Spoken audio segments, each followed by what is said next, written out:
नमस्कार दोस्तों, डोल में पोल चैनल में आप सब मित्रों का हृदय से अभिनंदन करता हूं। दोस्तों, जैसा कि आपने सुना है चाणक्य कि उसने जो है चंद्रगुप्त मौर्य को सम्राट बनाया और मौर्य वंश की स्थापना की, नंद वंश का नाश कराया। दोस्तों, ये कहानी तो आपने पढ़ी होगी। इस तरह का जो ब्राह्मण था और उसका दूसरा नाम कौटिल्य भी है। कौटिल्य यानी कुटिल, कौटिल्य जो कुटिल से बना है। और दोस्तों, उसके बारे में आपने ये भी सुना होगा कि बहुत बड़ा नीतिवान था। चाणक्य नीति भी आपने पढ़ी होगी, यूट्यूब पर खूब दिखाई जाती है उसकी जो है चाणक्य नीति। और आपने अर्थशास्त्र के बारे में भी सुना होगा कि कौटिल्य का जो अर्थशास्त्र है वो बहुत ही जो है देश के लिए लाभकारी था। उसकी बड़ी महत्वपूर्ण बताते हैं आज के लोग जो है कि कौटिल्य जैसा अर्थशास्त्र होता तो आज देश का नक्शा कुछ और होता, उसी की जो ज़रूरत है।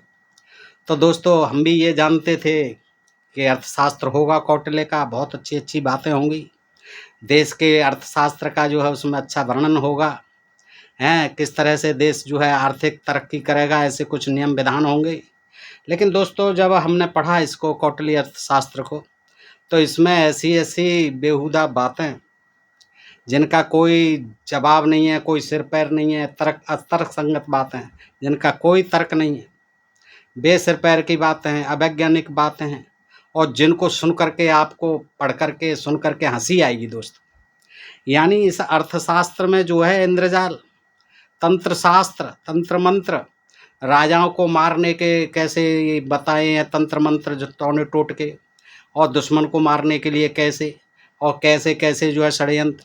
तो देखो देखो तमाम जो है जानवरों के, पक्षियों के, पशुओं के खून, मांस, अस्थि, मज्जा, योनि, वीर्य आदि से जो है टौने टोटके बताए हैं, जिनको पढ़ करके मुझे तो बड़ी अच्छा नहीं लगा, मतलब बड़ी हंसी भी आई कि ये कैसा अर्थशास्त्र है जिसका इतना तारीफ के पुल बांधे जाते हैं। तो दोस्तों, आइए फटाफट मैं आपको भी जो है कुछ झलकी इस अर्थशास्त्र में से दिखलाई देता हूँ, ताकि आप भी इस ये कल्पनातीत है, ये कल्पनातीत बातें हैं, ये जो है ना, ये चाणक्य जो अब सिद्ध हो चुका है कि ये पात्र जो है ब्राह्मणों द्वारा गढ़ा गया है, ब्राह्मण पात्र गढ़ा गया, और इसका श्रेय लेने के लिए गढ़ा गया कि हमने साहब मौर्य वंश की स्थापना की। बड़ा चाणक्य जो है बुद्धिमान था, बड़ा नीतिज्ञ था, बड़ा नीतिवान था। नंद वंश का नाश, क्योंकि नंद ने जो है महापद्म नंद ने अपमान किया था, दरबार से भगा दिया था काला कलूटा कह के ब्राह्मण। तो उसने जो है अपमान अपमान जो है चोटी जब ही बांधूंगा, जब खोलूंगा के मतलब जो है वो जब तक महापद्म नंद तेरा विनाश नहीं कर दूंगा। फिर उस लिए रास्ते में बताते हैं कहीं चंद्रगुप्त मिल गया, उसको बड़ा बहादुर देखा, उसको ला करके फिर राजा बनवा दिया। इस तरह की ये मनगढ़ंत कथा कहानियाँ। आप दोस्तों, ये भी प्रमाणित हो चुका है कि कोई ऐतिहासिक साक्ष्य नहीं है इस चंद्रगुप्त का, ये जो है मनगढ़ंत है। जैसे और जो है तमाम व्यास अगाध पुराणे के जो है ये लिख रखे हैं सारे, ऐसे ही ये चंद्रगुप्त के नाम इसके चाणक्य नाम से भी ये चाणक्य नीति और ये कौटिल्य अर्थशास्त्र वगैरह लिख रखे हैं दोस्तों। लेकिन आइए देखते हैं। देखिए, ये जो है मेरे हाथ में पुस्तक है, विश्वविख्यात, देखिए विश्वविख्यात अर्थशास्त्री, विश्वविख्यात, भारत में विख्यात नहीं था, ये सारे जो है संसार में विख्यात था। विश्वविख्यात अर्थशास्त्री एवं कूटनीतिज्ञ आचार्य कौटिल्य प्रणीत, यानी उसके द्वारा लिखा गया कौटिल्य अर्थशास्त्र, प्रामाणिक हिंदी अनुवाद है ये दोस्तों। आइए इसमें देखिए कुछ चीज़ें बड़ी अटपटी हैं। तंत्र मंत्र, अर्थशास्त्र में पता नहीं क्या तंत्र मंत्र का प्रयोग, और वो भी बड़े बेतुके ढंग से। आप स्वयं देखिए दोस्तों, आपको भी हंसी आएगी। आइए देखते हैं। देखिए क्या कहता है कौटिल्य जो है कि बिना थकावट के आपको जैसे लंबी यात्रा करनी है, बिना थकावट के लंबी यात्रा 100-200 कोस, यानी उन दिनों के योजन चलते थे, 4 कोस का एक योजन, मील, कई हजारों मील, सैकड़ों मील अगर चलना है जिससे आपको थकान नहीं हो। तो देखो क्या उसने जो है लिखा है इस अर्थशास्त्र में, उसके विधान लिखे हैं। तो 2-3 विधान हैं, मैं इनको पढ़ के बताता हूँ, फिर आगे चलते हैं। देखिए, केकड़े के अंडे लाइए, मेंढक खरकीट की चर्बी से बढ़ाए हुए सूकर गर्भ कंक पक्षी तथा गिद्ध की पसलियों को कमल के जल में पी सकर उसका 2 पायों व चौपायों के पैरों में लेप कर देने पर वे बिना थके 50 योजन, यानी ये चौपायों के लिए, अभी मनुष्यों के लिए तो आएगा, ये चौपायों के लिए, क्योंकि उन दिनों जो है घोड़ा हाथी वगैरह ये सब बड़ी दूर दूर तक जाते थे दुश्मन से लड़ने के लिए। तो उसने जो है चाणक्य ने ये बताया फॉर्मूला कि केकड़े के अंडे लाओ। अब बताइए केकड़े के अंडे कौन कहाँ ढूंढेगा, मेंढक पकड़ के लाओ, खरकीट पता नहीं कौन सा होता है, कोई खरकीट की चर्बी लाओ, और बढ़ाई हुए सूकर गर्भ की चर्बी लाओ, कंक पक्षी और गिद्ध की पसली लाओ, गिद्ध की पसलियों को कमल के जल में लाओ। अब बताइए कमल का जल कहाँ मिलेगा, कमल के जल में पी सकर उसका 2 पायों और चौपायों के पैरों में लेप कर दे। ये विज्ञान था, ये जो हमारा आयुर्वेद शास्त्र था। देखिए ये तो ज़्यादा पुरानी बात नहीं है, चंद्रगुप्त के समय की बात है, ये चंद्रगुप्त मौर्य के। ये देखिए क्या था विज्ञान, कैसा था आयुर्वेद शास्त्र, कि ये चौपायों के पैरों पर लेप कर देने पर वे बिना थके 50 योजन 200-300 किलोमीटर तक चल सकते हैं। अच्छा अब आदमी को देखो कि ऊँट के चमड़े से बने, ऊँट की चमड़ी लाओ, ऊँट के चमड़े से बने उल्लू तथा गिद्ध की चर्बी से चुपड़े। किसकी चर्बी से चुपड़े? उल्लू तथा गिद्ध की चर्बी से चुपड़े, तथा बरगद के पत्तों से ढके जूतों को पहनकर बिना थके 50 योजन तक चला जा सकता है। देखिए 50 योजन यानी 200-300 किलोमीटर आराम से चल सकते हैं। कैसे? कि ऊँट के चमड़े से बने हों जूते, उल्लू और गिद्ध की चर्बी से वो चिपड़े हुए हों। बताइए अब उल्लू की गिद्ध की हत्या करो, पकड़ करना ही मुश्किल है उनका, लाओ कहीं से, फिर उनकी दोनों की चर्बी निकालो। एक की चर्बी से ही काम नहीं चल रहा, उल्लू की अलग चाहिए, गिद्ध की अलग चाहिए, ऊँट का चमड़ा चाहिए, उससे जूता बनना चाहिए है, और फिर बरगद के पत्तों से ढकना चाहिए उन्हें, और जूतों को पहनकर बिना थके 50 योजन तक चला जा सकता है। जूतों का करिश्मा ये देखिए, और किन किन जानवरों की खालों से चर्बी से। देखिए आगे कहा है कि बाज, सफेद चील, कौआ, गिद्ध, हंस, क्रौंच व बीच रल्ल, ये 7 पक्षी हैं। ये 7 पक्षी पकड़ने हैं। कौन कौन सा? बाज है, सफेद चील, कौआ, गीद, हंस, क्रौंच व बीच रल्ल, 7 पक्षियों की चर्बी और वीर्य को मिलाकर, इनकी चर्बी और वीर्य, अब देखिए उनका कितना वीर्य निकलेगा, कहाँ निकलेगा, कैसे निकाला जाएगा हैं। और चर्बी तो चलो ठीक है निकल आएगी, जैसे भी ये गर्म करा करे हैं। चर्बी और वीर्य को मिलाकर उसे पैरों व जूतों पर मले। अब इतने जीवों की आप हत्या करो, हंस तक की हत्या करो, बताइए और फिर इनके वीर्य को और चर्बी को निकाल के अपने पैरों और जूतों पर मलने पर बिना थके अथवा अलसाए 100 योजन तक यात्रा की जा सकती है। दोस्तों आप सही सही बताना कमेंट करके, क्या आपने ये कल्पना की होगी कि अर्थशास्त्र में जिसको कि बड़ा विज्ञान बताया जाता है, बड़ा अच्छा इसका महत्व बताया जाता है हैं, तो उसको उसमें आपने सोचे होंगे कि ऐसी बेतुकी बातें लिखी होंगी। आगे सुनते जाइए, कमेंट करके बताना अगर आपने सुना हो, सोचा हो। चौथा है शेर, बाघ, भेड़िया, कौआ और उल्लू। ये 5 पशु पक्षियों की चर्बी और वीर्य को मिलाकर, देखिए वीर्य को मिलाकर, चर्बी को मिलाकर, चर्बी से अरे उसमें सभी आ जाएगा, चर्बी वीर्य फिर जो रक्त फक्त हैं, उसको पिघलाएंगे, गर्म करेंगे तो पानी में डाल के हैं। अब अलग से वीर्य कहाँ निकलेगा, इनका कितना वीर्य निकलेगा। देखिए कि शेर, बाघ, भेड़िया, कौआ और उल्लू हैं, 3 चौपाए हो गए, जानवर हो गए, हिंसक, और 2 कौए और उल्लू पक्षी होगा। इनको 5 पशु पक्षियों को तो पहले मारो, और मार के इनकी चर्बी और वीर्य को मिलाकर सभी चारों वर्णों के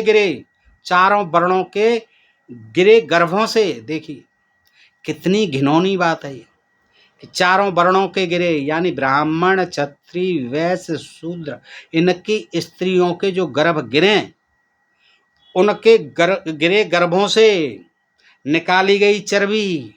देखिए जो गर्भपात होता है, ब्राह्मण, क्षत्रिय, वैश्य, शूद्र, चारों वर्ण के गिरे हुए गर्भों की चर्बी निकालिए, और 5 वो हो गए, कौआ और उल्लू, शेर, बाघ, भेड़िया, इनकी चर्बी और क्या किया जाएगा, इसकी चर्बी को वीर्य को लेके मिट्टी के किसी पात्र में रखकर अथवा मरने के बाद वह धरती में दबाए छोटे बच्चों के शवों को निकालकर, कल्पना की होगी आप, एक चाणक्य जैसा जिसे बड़ा भारी विद्वान ब्राह्मण बताया जाता है, ऐसी बेतुकी बातें लिखेगा। इसे ज्ञान विज्ञान और अर्थशास्त्र में लिखी हुई हैं दोस्तों।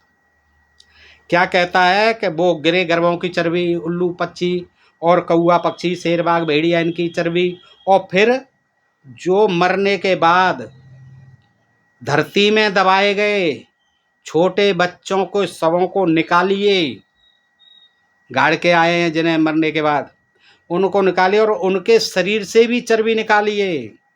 उनके शरीर से निकाली गई चर्बी का पैरों तथा जूतों में लेपन करने से बिना थके 100 योजन तक चला जा सकता है। ये इलाज था। देखिए कैसी ये चाणक्य ने अर्थशास्त्र में लिखी है दोस्तों, पढ़िए आप। इसका जो है बड़ा भारी प्रचार किया जाता है, एक बड़ा भारी विद्वान था ये जो है कौटिल्य अर्थशास्त्र। आपने देखा, आगे अभी आप और देखेंगे तो आप जो है बहुत परेशान विचलित हो जाएंगे। देखिए क्या है कि किसी को रात के अंधेरे में भी देखना है, यानी आंखों की ज्योति को इतना बढ़ाना है कि रात में भी अमावस्या की रात में भी साफ दिखाई पड़े दिन की तरह। तो उसे क्या करना है, देखिए इसके इलाज 2-3 बताए कि रात्रि में विचरण करने वाले पशु पक्षियों जैसे बिल्ली, ऊंट, भेड़िया, सूअर, शाही, बागुली, नत्ता, चमगादड़, उल्लू आदि के अतिरिक्त अन्य निशाचर प्राणी जो रात में विचरते हैं, ये सभी निशाचर हैं। निशाचर प्राणियों में से किसी एक अथवा 2-3 के नेत्रों को निकालकर या फिर उन नेत्रों का अलग अलग चूर्ण बनाकर बाईं आंख में आंजने से मनुष्य रात्र के घने अंधेरे में भी दिन के उजाले के समान देख सकता है।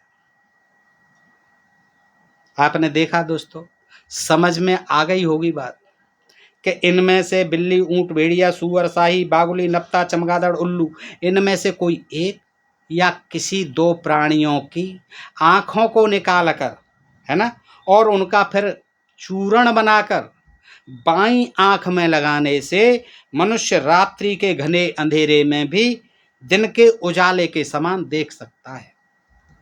आगे देखिए इसी का इलाज और दूसरा, एक बढ़ल सूअर का नेत्र, जुगनू व काली सारेवा नामक औषधि को एक साथ मिलाकर इनसे बनाए चूर्ण को आंख में आंजने से रात्र में सब कुछ स्पष्ट दृष्टिगोचर होता है।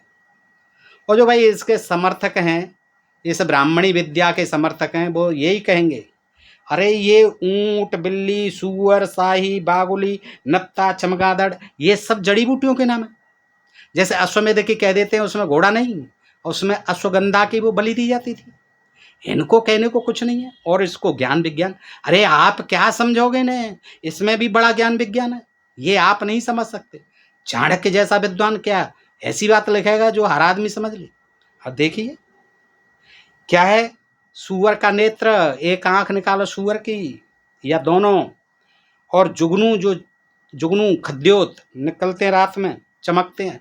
काली सारेवा नामक एक औषधि, एक कोई जड़ी बूटी है ये काली सारेवा, एक साथ मिलाकर इनसे बनाए चूर्ण को आंख में आंजने से रात्रि में सब कुछ स्पष्ट दृष्टिगोचर होता है।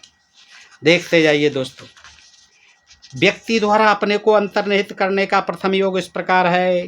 अंतर्निहित का मतलब कि वो जो है दिखेगा नहीं, किसी को अदृश्य हो जाएगा। इसका भी कौटिल्य ने, चाणक्य महाराज ने उपाय बताया है।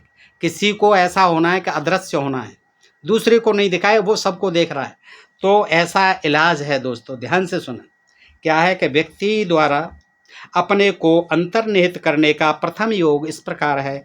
3 रातों तक उपवास करके पुष्य नक्षत्र में शस्त्र से वध किए गए अथवा फांसी पर चढ़ाए गए व्यक्ति के कपाल में मिट्टी भरकर उसमें जौ उगाकर उसे भेड़ के दूध से सींचते रहने पर उगे जौ की माला को पहनने वाले व्यक्ति का न तो रूप नहीं उसकी छाया किसी को दिखाई देती। देखिए जो वैज्ञानिक क्या कर रहे हैं आज तक, उन्होंने ऐसे जो है यंत्र नहीं बनाए आज तक। विज्ञान का ऐसा है कि आदमी दुनिया को न देखता रहे और खुद नहीं दिखे, लेकिन हमारे चाणक्य जी लिख गए इसमें अर्थशास्त्र में। ये देखिए क्या आप समझे होंगे कि 3 दिन तो उपवास करना है, पुष्य नक्षत्र होना चाहिए, और किसी को मारा गया हो, जिसकी हत्या हुई हो, शस्त्र से काटा पीटा गया हो या गोली मारी गई हो अथवा फांसी पर चढ़ाया गया हो, उस व्यक्ति के कपाल की खोपड़ी कौन देगा भाई, कहाँ से? इसके लिए तो आदमी को मारना पड़ेगा, कपाल की खोपड़ी निकालनी पड़ेगी, ठीक है ना। हत्या करो तो कपाल में फिर मिट्टी भरो उसके कपाल में। देखिए मरे हुए व्यक्ति के कपाल में मिट्टी भरो, उसमें जौ बो और जौ उग जाए, उससे भेड़ के दूध से सींचते रहो जौ को। देखिए क्या खेती है जौ की, है दूध का भेड़ से सींचो, पानी से नहीं, और फिर उग जाए जौ, हैं जौ उग जाएं, बड़े हो जाएं, काटो जौ निकालो और फिर उन जौ की माला पहनो। तो क्या होगा, उसे पहन करके आपको दुनिया देखेंगे आप, लेकिन आपको कोई नहीं देख पाएगा। कमाल, क्या ज्ञान है। व्यक्ति की छाया आगे का है, देखिए व्यक्ति की छाया व काया के अदृश्य होने का द्वितीय योग इस प्रकार है।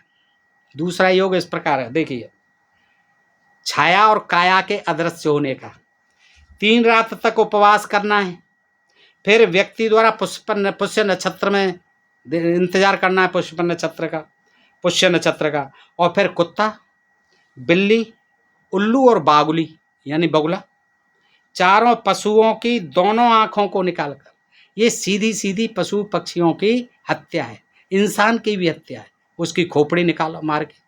अब देखिए चारों पशुओं की कितना क्रूर और जघन्य ये अत्याचार है पशुओं पर, निरीह पशुओं पर, है कि बेकार का जो ड्रामा करने के लिए, इसमें कोई सच्चाई नहीं है, बिल्कुल अदृश्य नहीं हो सकता है, कोई ऐसी अभी तक नहीं है कि जड़ी बूटी या इस तरह के ढोंग पाखंड, ये टोने टोट के ताबीज, ये सिर्फ जनता को, राजाओं को मूर्ख बनाने के लिए थे। क्या करना है कि 3 पुष्य नक्षत्र में 3 दिन उपवास रखना है। कुत्ता बिल्ली, उल्लू और बागली, इन चारों पशुओं की आंखें निकालनी है और आंखें निकालकर उनका चूर्ण बनाना है, और चूर्ण बना करके दाहिने नेत्र से बने चूर्ण को उस पशु पक्षियों के दाहिने नेत्र से बनाया है, अलग अलग बनाने, तो उसे दाहिने नेत्र में लगाओगे और बाएं नेत्र से बने चूर्ण को बाएं नेत्र में लगाओगे तो व्यक्ति की काया और छाया किसी को दिखाई नहीं देगी, न छाया दिखेगी न वो व्यक्ति की काया दिखेगी। काया और छाया को अदृश्य बनाने का तृतीय योग सुन लो, ये दोनों फॉर्मूला होगा। तीसरा सुनो, 3 रात तक उपवास करने के पश्चात पुष्य नक्षत्र में किसी के प्राण हर चुके बाण में लगे लोहे से एक सलाई और एक सुरमादानी बनवा लेनी चाहिए। देखिए बाण से जो किसी के प्राण हर चुका हो, ये मनुष्य को मार चुका हो, ऐसे बाण को लो और उस बाण में से एक सलाई बनवाओ बड़े ही पे। अब बताइए इतनी बड़ा बाण होता है, उसमें से जरा सी सुरमादानी बनवाओ और फिर क्या सलाई बनवाओ उससे, बताओ। लोहे के बाण होते थे, फूट जाएगी आँख, है सुई तक बनाना नहीं आता था। अब ये जो कह रहे हैं कि इससे सलाई और सुरमादानी बनवा लीजिए। फिर इसके उपरांत कुत्ता, बिल्ली, उल्लू और बागुली चारों में से किसी एक निशाचर की दाहिनी और बाईं आंख का अलग अलग चूर्ण बनाकर उसमें उसी सुरमेदानी में डालकर उसे उसी सलाई से जो बाण से बनी हुई है आंखों में आंजने वाला पुरुष अदृश्य हो जाता है। साले की फूट जाएंगी तो उसे वैसे ही वो अदृश्य हो जाएगा, है वह दूसरों को देखता है पर दूसरे उसकी काया और छाया को देख नहीं पाते। देखिए ये तीसरा योग हो गया, तीसरा विधान हो गया। ये निम्नोक्त चतुर्थ योग से भी अब चौथा देखो, अपनी काया और छाया को अदृश्य बना सकता है कि 3 रात्रि पर्यंत उपवास के अंतर्गत पुष्य नक्षत्र में फौलादी लोहे से बनाई गई सलाई, फिर कोई भी हो बाण नहीं, अब इसमें कोई भी लोहा हो उससे सलाई बनवाओ बाण लोहे से। और सुरमेदानी बनवाओ किसी निशाचर पशु जैसे कुत्ता, बिल्ली, गीदड़, शाही आ गई इसमें, आदि की खोपड़ी में अंजन भरकर उस खोपड़ी को किसी मृत स्त्री की योनि में डालकर जला देना चाहिए। अब लगाइए आप, सोचेंगे आप कि ये अर्थशास्त्र में लिखा, कौटिल्य अर्थशास्त्र। ये देखिए दोस्तों, मैं समझता हूं कि शायद आपको भी एक झटका सा लगा हुआ कि क्या लिख रहा है ये कौटिल्य। क्या करना है कि सुरमेदानी बनवानी है लोहे की, और वो सलाई भी बनवानी है, और कुत्ता, बिल्ली, गीदड़ आदि की खोपड़ी में इनकी खोपड़ी निकालनी है, चारों की, कुत्ता की, बिल्ली की, गीदड़ की, शाही की। अब हत्या तो करनी पड़ेगी, कैसे निकालनी है खोपड़ी? निकालो और उसमें वो उस अंजन को भरो। उस अंजन को सुरमेदानी में किसी इसका खोपड़ी में अंजन भरकर उनकी आंखों का, उस खोपड़ी को अंजन भर लो, उनकी आंखों का चूरन खोपड़ी को किसी मृत स्त्री की, जो मर गई हो कोई स्त्री, उसकी योनि में डालकर जला देना चाहिए। करेंगे आप? कोई ऐसा कर सकता है? इतना घिनौना बीभत्स काम है, कितना पिटेगा कोई। उस अंजन को पुष्य नक्षत्र में पुनः उस सुरमेदानी में भरकर, अब उसमें से आग लगा दी, जला दी, बाहर निकालो और उसको सुरमेदानी में भर लो, यौन में से जला दो, जला के फिर यौन में से मृत स्त्री की उसमें से निकाल करके योनि में से उसको फिर भर लो सुरमेदानी में, और उसे सलाई से आंख पर लगाने पर व्यक्ति का रूप व छाया अदृश्य बन जाते। ये देखिए, ये ज्ञान विज्ञान है। और आप हैं कि देखना नहीं चाहते, सुनना नहीं चाहते, समझना नहीं चाहते, और मैं आपके लिए ऐसे ऐसे ज्ञान भरी चीज़ें ला रहा हूँ। दोस्तों, ये मैं अपना दुर्भाग्य कहूँ या आपका, कि आप ऐसे ज्ञान को ग्रहण नहीं कर रहे हैं, व्यू नहीं आ रहे हैं, देखना ही नहीं चाहते। आपको तो आजकल जो चल रहा है देश में राजनीतिक माहौल, उसको देख रहे हैं। कभी समय निकालो और इस ज्ञान को भी देखो, ये भी उसी से जुड़ा हुआ है। कैसी राजनीति थी, और ये इसी के आधार पर फिर से ये अर्थशास्त्र लागू होने वाला है, ये मनुविधान आने वाला है, हिंदू राष्ट्र बनने वाला है। तो इसीलिए ये मेरा भी काम उसी से जुड़ा हुआ है, जिसे बड़े इंटरेस्ट के साथ आप दिन भर देखते हैं यूट्यूब पर। तो दोस्तों, आपसे अनुरोध करूंगा कि ये ज्ञान भरी जानकारी आप स्वयं देखें और अपने मित्रों को भी बताएं कि कितने घिनौनी बातें अर्थशास्त्र कहते हैं इसे, और ये तारीफ करते हैं कि ऐसा अर्थशास्त्र, आहा, उससे हमारे देश का महान कल्याण हुआ था उस समय, और उसी को लागू करना चाहिए। और देखिए क्या कह रहे हैं, अब पंचम विधि बता रहे हैं। 4 तो हो गई कि आदमी दिखेगा ही नहीं, अदृश्य। अग्निहोत्री ब्राह्मण को जलाए गए, अग्निहोत्री ब्राह्मण जो नित्य प्रति अग्निहोत्र करता हो, यज्ञ आदि करता हो, ब्राह्मण को जलाए गए अथवा जलाए जा रहे स्थान पर यानी अग्निहोत्री ब्राह्मण यदि मर गया है और उसको जलाया जा रहा है, या फिर जला दिया गया हो उस स्थान पर, 3 रात तक उपवास करने के उपरांत पुष्य नक्षत्र में अपनी मृत्यु से मरे, अर्थात सामान्य स्थिति में मरे व्यक्ति के कफन वाले वस्त्र की एक थैली बनाकर, कोई मर गया हो उसकी, वहाँ तो उसकी जगह पर तो 3 दिन उपवास करना है, लेकिन बगल में कोई और मर गया हो, उसका कफन लेना है और उस वस्त्र की कफन की थैली बनानी है, और उस थैली में उसी मनुष्य की चिता की राख भरकर उस पोटली अथवा थैली को अपने किसी अंग पर बांध देने से, उसकी पोटली लो, राख लो, उसी के कफन की एक थैली सिलवाओ, उसमें उसकी चिता की राख को भरो, उसी आदमी की को जिसका कफन है, और फिर अपने शरीर के किसी अंग पर आप पोटली बनाकर उसे बांध लो, तो अपनी काया और छाया को अदृश्य बनाकर इच्छा अनुसार घूम फिर। तो ये चाणक्य ने ये क्यों नहीं किया था? ये तमाम राजा महाराजा आए, तमाम लड़ाई हुई, तो ये जो है विधान आज तक किसी ने क्यों नहीं अपनाया? अदृश्य हो जाते अंग्रेजों के सामने, मुगलों के सामने, उनको दिखाई नहीं देते हैं, सब जो अदृश्य हो जाते यहाँ के राजा महाराजा। तो दोस्तों, इस तरह से आप देखिए पशुओं का भी इसमें, और आगे चलते हैं।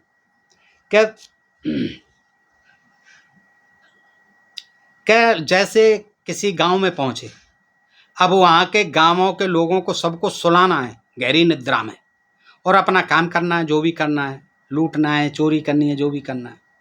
तो इसका भी यह देखिए विधान क्या लिखते हैं कि 3 रातों के उपवास के पश्चात कृष्ण पक्ष के पुष्य नक्षत्र में किसी चांडालिन से, शाही के 3 श्वेत कांटों को खरीद कर, अब चांडालन जो है बेचती होगी, शाही के श्वेत कांटे बेचती होगी। श्वेत कहाँ होते हैं, उसमें तो मिक्स होते हैं, ब्लैक एंड वाइट होते हैं, शाही के सफ़ेद भी होते हैं, उसी में काला भी होता है।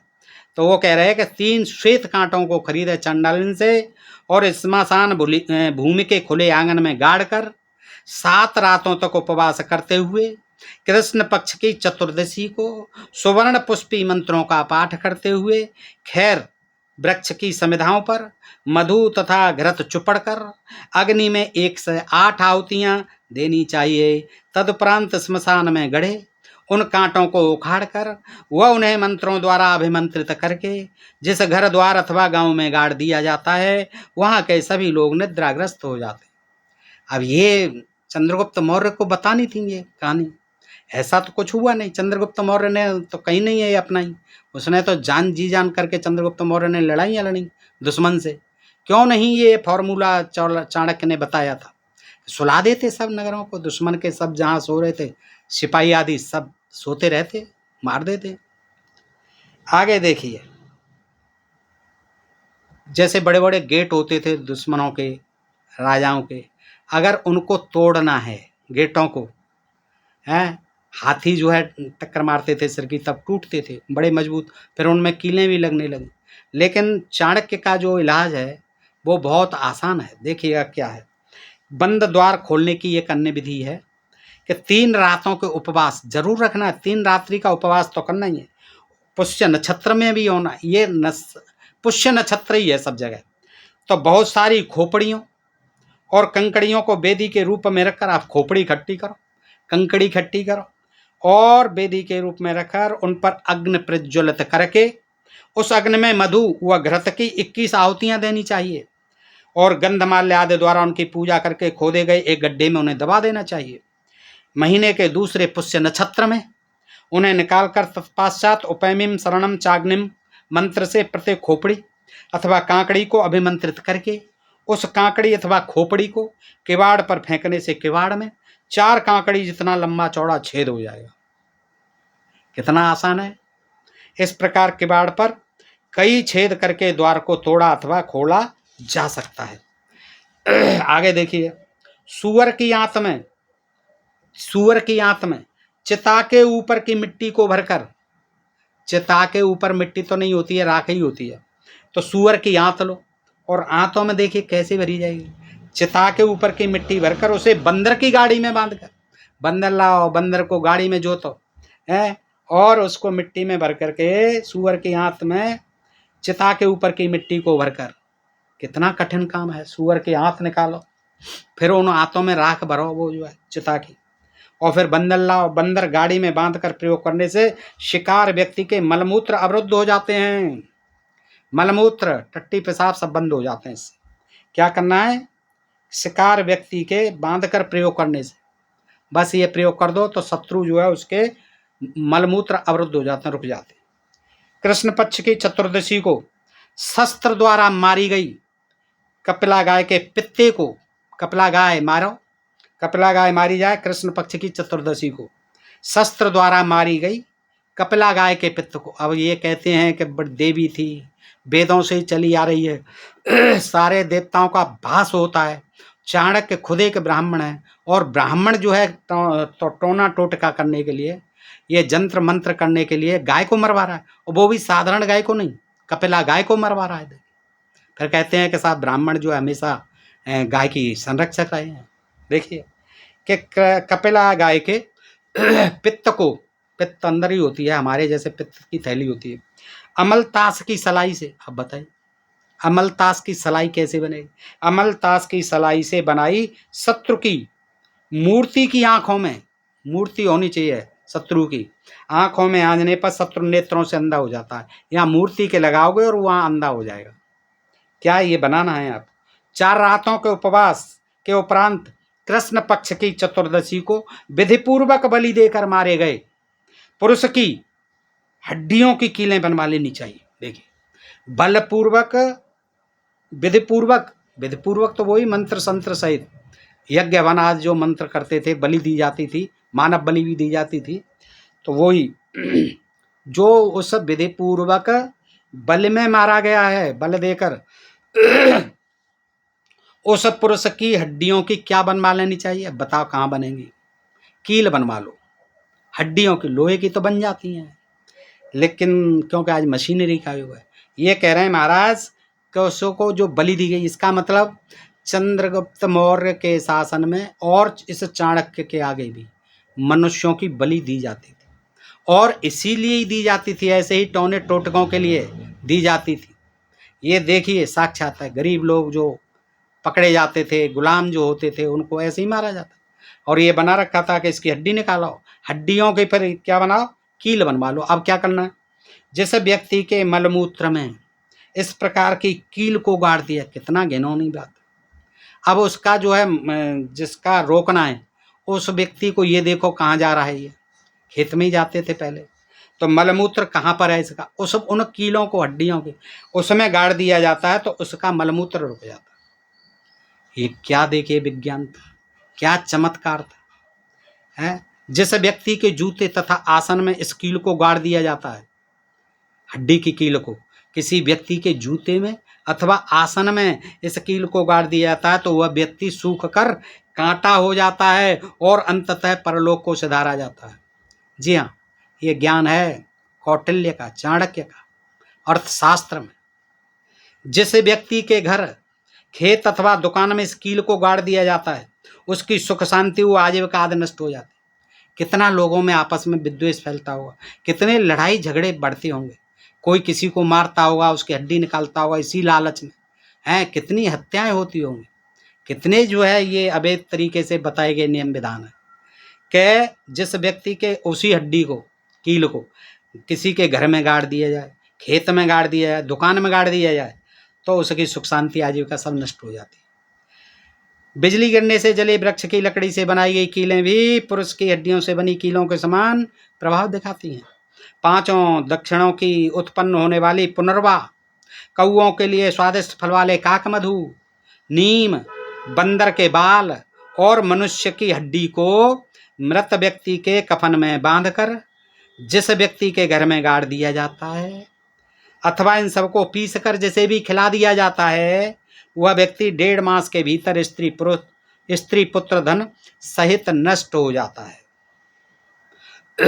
ये कितना देखिए जघन्य और कितना बीभत्स। क्या करना है? पुनर्वा, ये तो जड़ी वो रूखड़ी होती है, खेतों में उगाती है। पुनर्वा, कौओं के लिए स्वादिष्ट फल होते हैं, काकमधु वो लाने हैं, नीम और बंदर के बाल और मनुष्य की हड्डी, इनको किसी मृत व्यक्ति का कफन उसमें बांधो और किसी व्यक्ति के घर में गाड़ दो, तो क्या होगा? या गाड़ो या इन सबको पीस कर उसे खिला दो, तो वह व्यक्ति 1.5 मास के भीतर स्त्री पुरुष धन सहित नष्ट हो जाता है। अब वो 1.5 माह कौन है, वो तुरंत मर जाएगा। ये इतनी बकवास चीजें, ये हड्डी और ये सब जो है बाल आदि पीस करके खिला दिया जाएगा तो वो मर जाएगा। अच्छा, दक्षिण दिशा में उत्पन्न होने वाले 5 पुनर्वा, 5 चीजें दक्षिण दिशा में ढूंढ के लाओ। 5 चीजें, पुनर्नवा अभी आया, पुनर्नवा, काकमधु, वही नीम, धमासा और मनुष्य की हड्डी को जिसके भी घर, सेना, शिविर, ग्राम, नगर अथवा द्वार पर गाड़ दिया जाता है। अब गाड़ दो सीमा पर, गाड़ दो पाकिस्तान में जाकर, चीन में जाकर, हैं? क्यों नहीं इसे अपना रही है सरकार? कितने आसान काम है। वह व्यक्ति 40-50 दिनों में ही अपने परिवार व धनबल के साथ नष्ट हो जाता है। करना चाहिए ये, एक भी फॉर्मूला इसमें रखे रखे क्या हो रहा है इनका, है? कहाँ ये गुप्त मंत्र जो है तमाम दिए हुए हैं। मारे चीन को, उसके गाड़ दें वहाँ बॉर्डर पर जाके अंदर, है? क्या जरूरत है उसको कुछ करने की, उससे युद्ध और तमाम मारा मारी। 40-50 दिन में ही ग्राम, उसकी घर, सेना, शिविर, ग्राम, नगर अथवा द्वार पर गाड़ दिया जाए तो व्यक्ति 40-50 दिनों में ही अपने परिवार व धन बल के साथ नष्ट हो जाता। बकरा, आगे क्या देखें?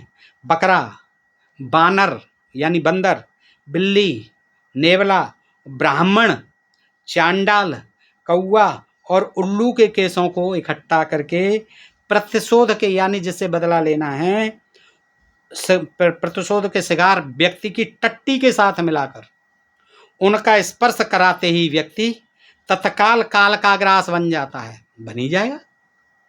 अब देखिए उसको क्या जरूरत है एटम बम की और तमाम इन बंदूक की और राइफल की और तमाम मिसाइल की। अरे ऐसे ही करो उनको सबको, ये तमाम बकरा बानर बिल्ली पकड़ के और इनका करो ऐसे ही हैं। बाल ही तो लेने हैं, ब्राह्मण के बाल ले लो, चंडाल बाल दे देगा अपने, कौआ के उखाड़ो बाल।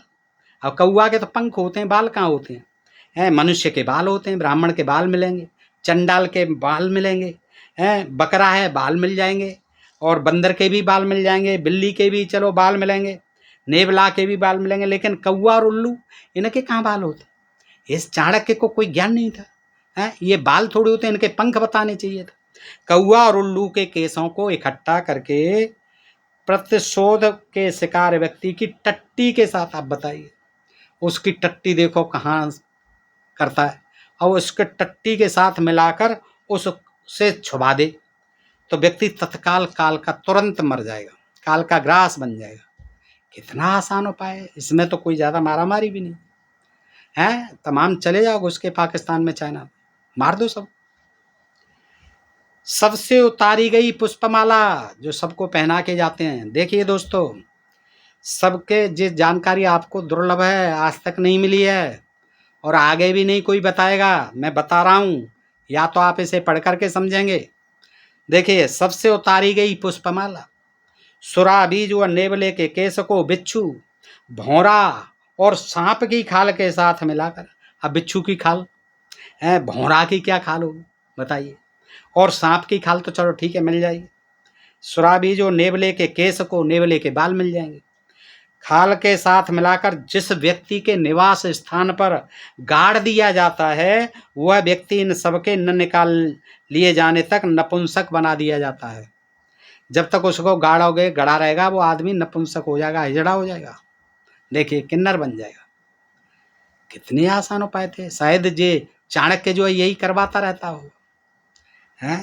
सेना की क्या जरूरत थी। फिर देखिए, रात में तमाशा दिखाए जाने वाले स्थल पर मसाल की आग से मरी गाय के, काय से मरी हो, तमाशा कहीं हो रहा हो, रात्र में नौटंकी या तमाशे होते हैं, वहाँ जो मसाल जलती है उसकी आग से। अब उसकी आग से तो मारोगे जब ही मरेगी, अपने आप तो मरने नहीं आएगी आग से। तो मसाल की आग से मरी गाय के झुलसे हुए थनों को काटकर, देखिए मरी गाय के किससे, मसाल की आग से जलाकर मारी गई गाय के झुलसे हुए थनों को काटकर और उन्हें बैल के मूत्र के साथ पीस कर। बताइए, बैल का मूत्र लाओ, गाय के थन काटो जो झुलस गए हों, जलाओ उसे पहले मसाल से, हैं, एक मटके पर लीप देना चाहिए उसको। बैल के मूत्र के साथ थनों को काटकर उन्हें बैल के मूत्र के साथ पीसकर एक मटके पर लीप देना चाहिए। उस मटके को हाथ में लेकर गांव की बाईं ओर से परिक्रमा करके जहां भी रख दिया जाएगा, गांव की परिक्रमा करो उस मटके को लेकर, जहां भी रख दिया जाएगा गांव का मक्खन वहीं खिंचा चलाएगा। यानी गांव के सारे पशुओं के दूध से मक्खन खिंचा हुआ उस स्थान पर ही चलाएगा जहां अपने मटका को रख दिया है। यह है चाणक्य का अर्थशास्त्र। आपने आज तक नहीं सुना है दोस्तों, और मैं आपसे बार बार अनुरोध करूंगा, खूब देखें, पूरा देखें इस वीडियो को, समझें कि ये हमारे चाणक्य का अर्थशास्त्र क्या अर्थशास्त्र था। इसको अर्थशास्त्र कहेंगे या अनर्थ शास्त्र कहेंगे या बकवास शास्त्र कहेंगे या तंत्र मंत्र शास्त्र कहेंगे, टोटका शास्त्र कहेंगे। देखिए, पुष्य नक्षत्र की कृष्ण चतुर्दशी को किसी कामासक्त, इसे ध्यान से सुन लें दोस्तों, एंड होने वाला है, पुष्य नक्षत्र की कृष्ण चतुर्दशी को, अब महीना नहीं दिया है, पुष्य नक्षत्र हो, कृष्ण चतुर्दशी हो, महीना कोई हो, किसी कामासक्त यानी जो काम से आसक्त हो, काम से पीड़ित हो, कुतिया की योनि में एक अंगूठी घुसेड़ देनी चाहिए। यही ज्यों की त्यों पढ़ रहा हूं दोस्तों, अपनी तरफ से एक शब्द भी नहीं कह रहा हूं। ये पढ़ लेना। पुष्य नक्षत्र की कृष्ण चतुर्दशी को पृष्ठ 554 पर है। पुष्य नक्षत्र की कृष्ण चतुर्दशी को किसी कामासक्त कुतिया की यौन में एक अंगूठी घुसेड़ देनी चाहिए, चाहे वो सोने की हो चाहे चांदी की हो, कैसी ही हो अंगूठी। किस में घुसेड़नी है? कुतिया की योनि में। और कुतिया भी कौन? जो कामासक्त हो। उस अंगूठी के अपने आप गिर जाने पर उसे अपने अधिकार में कर लेना है। इंतजार करो कि वो जो है योनि में से वापस कब गिरेगी आकर के, और फिर जैसे ही गिरे उसे लपक लो, अपने जेब में रख लो, अधिकार में ले लो। उस अंगूठी के प्रभाव से मनचाहा फल स्वतः हाथ में आ जाता। जो भी सोचोगे वो आपके हाथ में आ जाएगा। ये है अर्थशास्त्र। कभी सुना है आपने दोस्तों? अगर सुना हो तो मुझे कमेंट में बताना, नहीं सुना हो तो भी बताएं दोस्तों। इतनी मेहरबानी आप मेरे ऊपर कर देना कि इस वीडियो को ज़्यादा से ज़्यादा लोगों तक पहुंचा देना, ताकि इनके महागुरु, महाब्राह्मण, महापंडित चाणक्य का जो अर्थशास्त्र है, इसकी जो है जानकारी सब लोगों तक पहुंच जाए कि इस अर्थशास्त्र में क्या क्या लिखा हुआ है। ऐसी बात तो कोई पिशाच, कोई बिल्कुल जो है पागल आदमी भी नहीं सोच सकता है। इतनी घिनौनी बात कोई नहीं करेगा, एक मूर्ख से मूर्ख व्यक्ति भी नहीं करेगा कि कुतिया की योनि में अंगूठी डाल दे। ये कौन सी बात हुई? कौन सा ज्ञान है ये? कौन सा विज्ञान है? इसको भी कहेंगे अरे साहब ये क्या समझो आप, हमारे चाणक्य थे, बड़े ब्राह्मण थे, बड़े बुद्धिमान थे, हैं? ऐसे ही मामूली आदमी थोड़ी लिख देगा अर्थशास्त्र। और इसकी तो मैं बताऊंगा तो आप ताज्जुब करेंगे दोस्तों। लेकिन आप जब ध्यान से देखोगे और कुछ कमेंट करोगे तब मैं अगला वीडियो आपके सामने जरूर लाऊंगा, और आप इसको समझें कि जिसकी इतनी तारीफ की जाती है वो अर्थशास्त्र कौटिल्य का लिखा हुआ, उसमें क्या क्या लिखा हुआ है दोस्तों। ये आपने सुना। अब मैं इसका जो है यही समापन करता हूँ कि मंत्रों, औषधियों और माया के उपयुक्त प्रयोगों के द्वारा शत्रु की हानि, उसका विनाश और अपना हितोपकार करना चाहिए। कहीं सेना की बात नहीं है, कहीं किसी की बात नहीं है, राजा को किसी ज्ञान की इस चैप्टर में। बाकी में है, बाकी का भी बताऊंगा तो बड़ी हंसी आएगी आप। तो दोस्तों आज के लिए इतना ही। अगर आपको ये प्रसंग अच्छा लगा तो दोस्तों मैं आपसे बार बार अनुरोध करूंगा कि ज़्यादा से ज़्यादा मित्रों तक पहुंचाएं दोस्तों, और इसको शेयर करें, लाइक करें, कमेंट करें, और मुझे भी बताएं कि क्या आपने ऐसा ज्ञान किसी धर्मशास्त्र में और अर्थशास्त्र जैसे शास्त्र में आपने कभी कल्पना की थी कि ऐसा ज्ञान चाणक्य जैसे महापंडित ने लिखा हो। दोस्तों ताज्जुब होता है इस अर्थशास्त्र की जितनी वकालत की जाती है, उसमें इन बकवास बातों को पढ़ करके कितनी बकवास बातें लिखी हुई हैं दोस्तों। आज के लिए इतना ही, फिर मिलते हैं ऐसे ही किसी प्रसंग के साथ अगले वीडियो में। तब तक के लिए आप सब लोगों का हृदय से आभार, नमस्कार, जय हिंद, जय भारत दोस्तों।